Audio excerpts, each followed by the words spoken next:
उभे राहतात. कुस्तीचं फड, तमाशाचं फड आणि उसाचं फड. पण तुमच्या समोर बोलणारा हा पाटील फक्त शब्दाच्या फडामध्ये रंगणारा आहे. इथे नव्या साहित्य संमेलनाचा अध्यक्ष एका पाटलाला करा अशी मागणी जोशी आणि कुलकर्णींनी केली. आणि तुम्हाला माहिती आहे की बिघडलेला गाव जर सुधारायचा असेल तर पाटील आणि कुलकर्ण्यांना युती करावीच लागते. आणि या निमित्ताने मला आमच्या पट्टे बापूरावांचं कवन आठवतं की ही नटरंगी नार मारी काळजाला वार, हिने पाटलाला घातला डोळा, कुलकर्ण्याला केला खोळा, मास्तरानं सोडली शाळा हिच्यासाठी. हा अशी आमची ही जुनी वहिवाट आहे. आज या ठिकाणी अध्यक्षपद स्वीकारताना माझे गुरु बॅरिस्टर पी.जी. पाटील, माझे वाङ्मयीन गुरु शंकर सारडा यांची आठवण येते. हातकणंगलेकर, कनबरकर सर, चंद्रकुमार नलगे या गुरुजींची आठवण येते. आणि या जिल्ह्यामध्ये पाचगणित महात्मा फुले शाळेमध्ये कंटलेले ते मला मंथरलेले दिवस आठवतात. मित्र, सातारा जिल्ह्यामध्ये आमचे 2 करवीर पुत्र असे होते जे साहित्य संमेलनाच्या अध्यक्षपदासाठी जात असताना दुर्दैवानं ते त्यापर्यंत पोहोचू शकले नाहीत. पण तरी त्यांचा मला वाङ्मयीन आधार होता असे डॉक्टर आनंद यादव आणि मला भावासारखे असणारे शिवाजी सावंत यांचीही मला खूप आठवण येते. मित्रांनो, सातारा म्हणजे नीरा नदीच्या खळाळत्या पाण्यापासून ते वारणेच्या प्रचंड प्रवाहापर्यंत, महाबळेश्वरापासून मान खटाव तिकडं दैवडी आणि मिरजेपर्यंतचा मुलूक म्हणजे सातारा मुलूक. या साताऱ्याचं महत्व असं की इथल्या भूमीतला पुत्र दत्ताजी शिंदे ज्याने 1758 साली आटकेवर झेंडा रोवलेला होता आणि त्याच्यासोबत होते राघोबा पेशवे आणि मल्हारराव होळकर. सातारच्या वैभवासाठी आणि स्वायत्ततेसाठी झुंजणारे दुसरे वीर म्हणजे रंगो बापूजी गुप्ते, जे सातारच्या प्रतापसिंह राजांची कहाणी मांडण्यासाठी लंडनला गेले आणि लंडनच्या दरबारामध्ये त्यांनी इंग्रजी शिकले आणि उत्तम इंग्रजीमध्ये त्यांनी आपल्या राजाची तबियत मांडली. त्यांचं मराठी कुणाला समजत नव्हतं, ते इंग्रजी शिकले आणि त्यांनी स्वतःचा गट निर्माण केला, रंगो बापूजी गट. रंगो बापूजी तिकडे 14-15 वर्ष राहिले. इकडे प्रतापसिंह वारले. त्यांनी पार्लमेंटला सांगितलं की अरे राजा मेला तरी न्याय मेला नाही आणि म्हणून मी माझ्या राजाच्या साठी काम करणार आहे.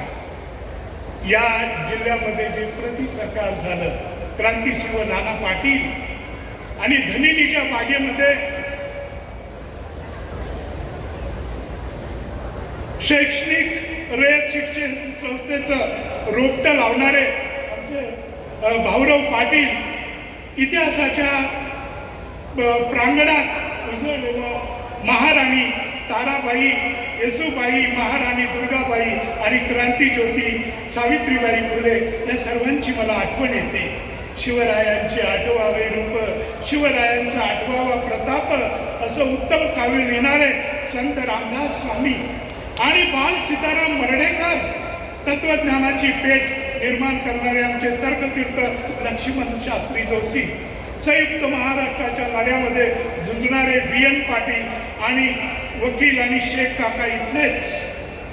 या जिल्ह्यानं महाराष्ट्राला 5 मुख्यमंत्री दिलेले आहेत. एवढंच नव्हे तर जिल्ह्याच्या बाहेर नेहरू आणि कृपलानी असताना तेव्हाचा उत्तर प्रांत म्हणजे आताच्या उत्तर प्रदेशाचे 7 वर्ष मुख्यमंत्री ठरलेले सुपुत्र या जिल्ह्याचे होते.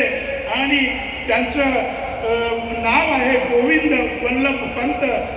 कराड जवळच्या औंधचे ते लोकांचा राजा असलेले आमचे औंधचे पंतप्रतिनिधी मालोजी राजे निंबाळकर.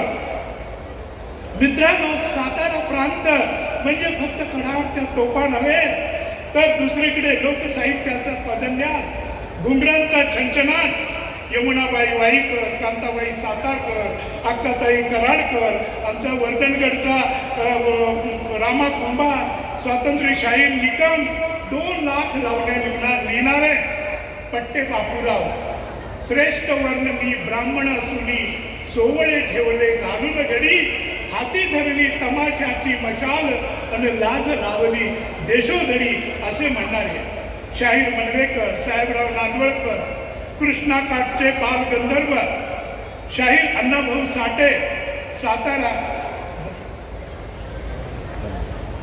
सातारा म्हणजे साहित्य रत्नांच्या खाणी. कृष्णाकारचे महान नाटककार देवल खाडीलकर, मानदेशचा साहित्याचा मळा फुलवणारे गदी माडगुळकर, व्यंकटेश माडगुळकर, शंकरराव खराते, वामन ओवाळ, कोरेगावचे कादंबरीकार नाह आपटे, श्रीम माटे मास्तर, गिरीश कवी, वसंत कानेटकर आणि लग्नाळू मुलींच्या डोळ्यामध्ये सहज गंगा यमुना उभ्या करणारे आमचे पी सावळाराम दादा.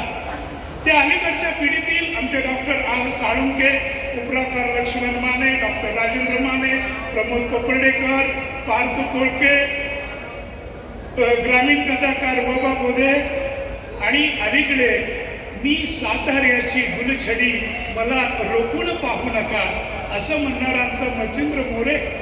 कोरोनामध्ये त्याला काळानं नेलं. उत्तम कादंबऱ्या लिहिणाऱ्या मेधा पाटील असतील किंवा विट्याचे रघुराज मेटकरी, शेतकरी कवी सुरेश मोहिते, विजय बाबर, कवयित्री स्वाती शिंदे, दक्षिण महाराष्ट्रात साहित्याचा झेंडा फडकावणारे आमचे दिबा पाटील, ईश्वरपूरचे एकनाथ पाटील, गारगोटीचे चंद्रशेखर कांबळे, बहादूरवाडीचा तानाजी घोरपडे, ज्याचा जामिनावर सुटलेला घोडा थांबायचं नाव घेत नाही, कथाकार बाबा परीड, आप्पासाहेब खोत. मित्रांनो, साहित्य संमेलन म्हणजे केवळ हौशा गौशांची यात्रा नसते, ते वधूवरांचं वऱ्हाड नसतं, तर महाराष्ट्राच्या साहित्य संस्कृती आणि अस्तित्वाला आकार आणि देशात दिशा देणारी एक लोकमान्य संघटना म्हणजे मराठी साहित्य संमेलन. 1878 मध्ये पहिलं मराठी साहित्य संमेलन झालं. घालमोड्या दादांचं संमेलन महात्मा फुलेंनी त्याचा उल्लेख केला आणि टाळीसाठी त्याचा वारंवार वापर केला जातो. पण त्याच्या गुणाशी पहा, राष्ट्रीय काँग्रेसची स्थापना 1885 झाली आणि आमचं साहित्य संमेलन 1878 आलं. म्हणजे काँग्रेसची स्थापना होण्याआधी महाराष्ट्राच्या साहित्य संस्कृतीच्या गाभ्याला हात घालणारं हे आमचं साहित्य संमेलन आहे.